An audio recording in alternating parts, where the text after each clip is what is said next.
காமராஜரையே சூழ்ச்சி செய்து கீழே தள்ளிவிட்டவர்கள் விஜய்க்கும் அப்படித்தான செய்வார்கள் என சாமானியர்கள் கேள்வி.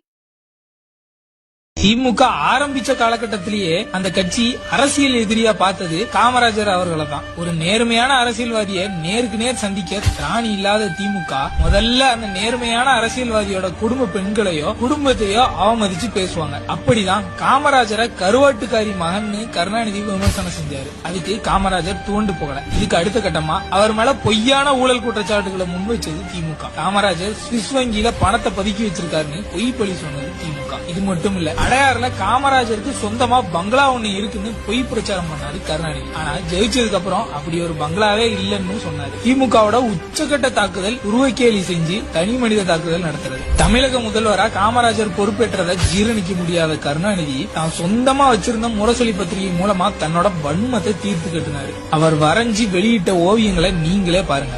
எருமை தோல்காரர், பனையேறி, அண்டங்காக்க, இப்படியெல்லாம் பெருந்தலைவர் காமராஜரை தொடர்ந்து அவமதிச்சது திமுக தான்.